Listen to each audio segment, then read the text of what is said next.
Football is more than a game for most people. It's a primary source of shared identity.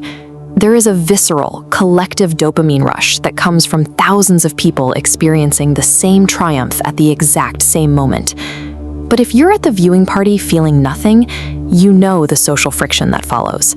The silence between you and the room usually leads to that one inevitable question: how can you possibly not like this? The assumption is usually that you're just being difficult, or that you're somehow missing the emotional capacity to enjoy a high-stakes moment. Psychology suggests a different reality. Rejecting the spectacle isn't a lack of emotion. It's a brain wired for a different kind of efficiency. Your boredom reveals the specific ways your mind chooses to engage with the world. By looking at what you refuse to find entertaining, we can clearly see the literal architecture of how you think. Most fans operate on vicarious emotion.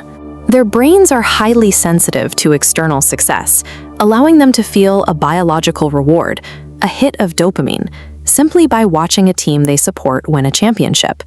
For the non-fan, that vicarious pathway is largely inactive.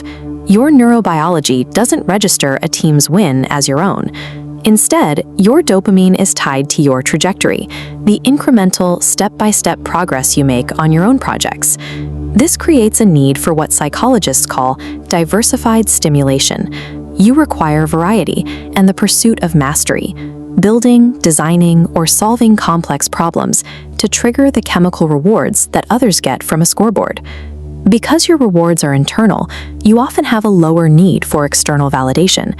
Your sense of accomplishment is tied to what you produce, not the tribe you belong to. When you see the massive scale of a stadium celebration, your brain ignores the spectacle and focuses on the utility. You find yourself asking, how does watching this actually move my life forward? Your reward system is working perfectly. It's simply calibrated to favor personal creation over passive consumption. Beyond the chemistry, there is the physical reality of the sport itself. The constant shouting, the high-tension environment, and the kinetic violence on the field. This is where the concept of low arousal preference comes in. While fans thrive on the fluctuating tension of a close game, your nervous system is wired to seek stability. Your cognitive functions reach their peak in calm environments. When a room becomes loud and chaotic, your body registers it as overstimulation, which triggers a natural urge to disengage. This sensitivity is often a marker of high emotional intelligence. You would rather observe and process your surroundings than be absorbed by a crowd's energy. Stepping away from the game allows your nervous system to return to the state where it functions most effectively. Finally, there is a layer of cognitive evaluation that makes the sport feel illogical. You are looking at the game through the lens of a realist.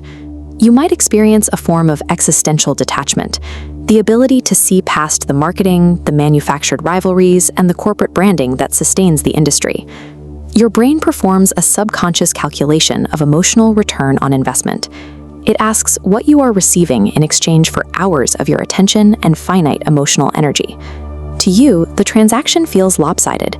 You see people investing their finite energy into wealthy strangers chasing a ball, while your own goals remain unaddressed.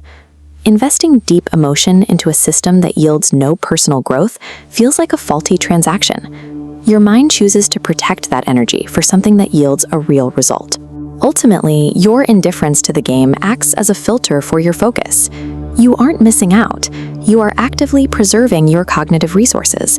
In an attention economy designed to keep you constantly distracted, having a mind that rejects the noise allows you to manage focus with intention. This perspective prioritizes the pursuit of your own milestones. Instead of spending your weekends cheering for someone else's progress, you are free to dedicate that time to your own development. By letting the crowd play their games, you keep your energy for the only pursuit that provides a lasting return, the work you choose to do for yourself.